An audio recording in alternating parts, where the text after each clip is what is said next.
Hey everybody, Steve here, and today I'm here to talk to you about Lacrosse Blast from Play.com. This was designed by Keith Avalone and released in December of 2012. It's for 1 or 2 players, and a game's going to take you anywhere from 30 to 45 minutes to play out. Now, this game was built on the Hockey Blast game engine, so if you're familiar with that game, you're going to notice a lot of similarities between those two. Each game is broken up into 4 15-minute periods, and each period is broken up into 30-second segments called possessions. During each possession, you'll roll the 2 dice and consult a chart, and that's going to tell you what event takes place. And it could be anything from a fight, a penalty being called, or the ever-exciting Box La Blast, where a team gets an enhanced chance to score. Each of the players is rated on 6 different traits, and that they either have the trait or they don't. And there's going to be certain events where having those traits will let a team either keep or get possession of the ball. And each player is given a shot and an assist rating that helps determine the power of the shots on goal. There's also special symbols on player cards that'll give them an edge in power play situations or getting rebounds on missed shots. So how does this all come together? Can a tabletop representation of indoor lacrosse be fun, easy to learn, and still give you realistic results?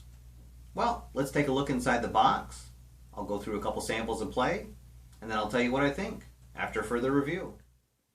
So here's a quick overview of everything that comes inside the box. You get some score sheets. You get a frequently asked questions sheet that has some handy information you can quickly reference there. The game booklet itself.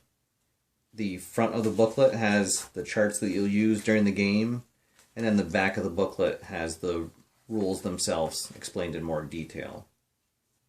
You get the game board. There's 2 sample teams that come with the game, and they represent the 2012 All-Stars from the National Lacrosse League. You get 2 6-sided dice, black and white.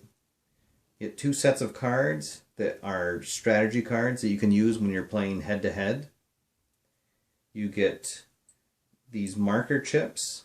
The yellow chips are used when a player is called for a penalty. You simply put it over their spot to let you know that you can't use that player.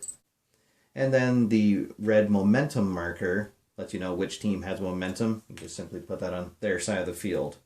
And then there's a white chip that you can use to keep track of which player is currently taking a shot, or which team has the ball. You can move it to their side of the field.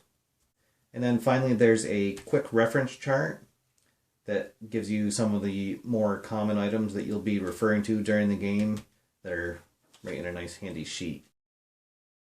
So let's take a look at the player cards themselves. Here we see a forward, a transition player, and a defenseman. Now all the players are going to be rated on up to 6 traits of speed, skill, power, hit, smart, and star. The better players will have more of the traits, and that'll allow their team to have the ball more often. Up at the top is their shot and assist rating. They'll be rated with stars, so the better players will have more stars. And if there is a hollow white star, that lets you know that when the team has momentum, those stars get filled in, so they're actually stronger players when their team has momentum.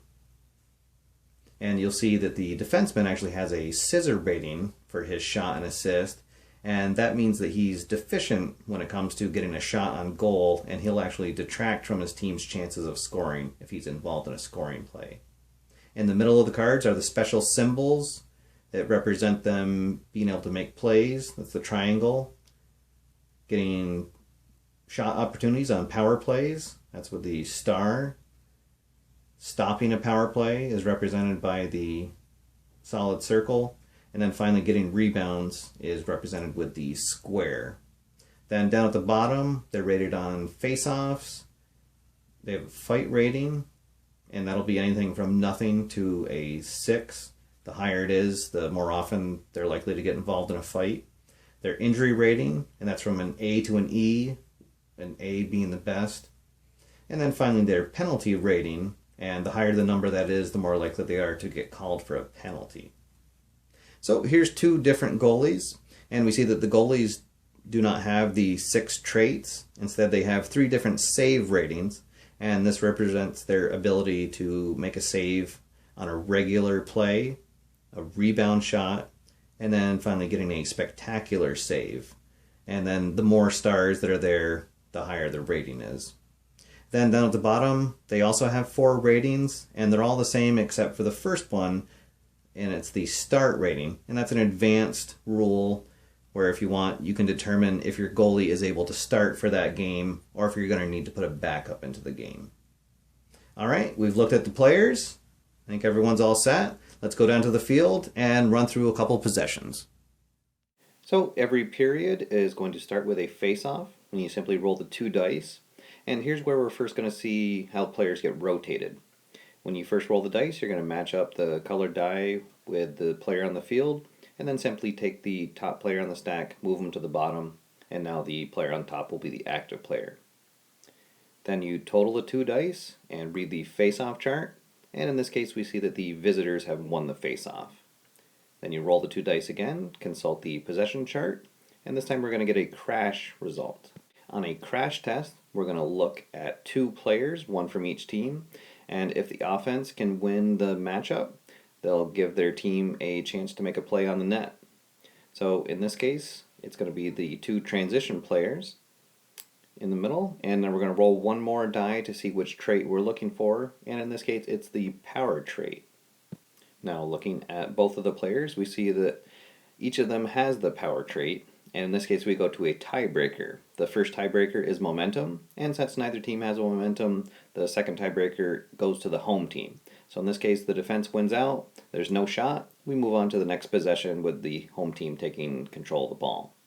So we roll again on the possession chart, and this time we get an 8, which is a scramble result. This works almost the same as the crash, except that we're looking at the whole team to see who has the most of a trait. So we'll roll the die. In this case we roll a 5, so we're looking for the smart. And we look at both teams. The visitors have 4 total, and the home team has 5. So they're going to win, and they're going to get a chance to make a play. So we'll roll the dice again, consult the play chart. We rolled a 7, and we see it says 3, 1, 2.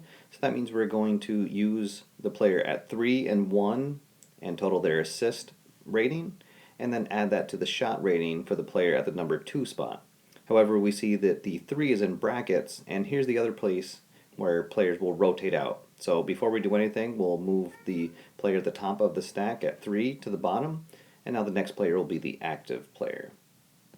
So adding up the stars for the assist rating at player 3 and 1 gives us 3, and then we add that to the 4-star shot rating for player 2 for a power rating of 7 for the shot.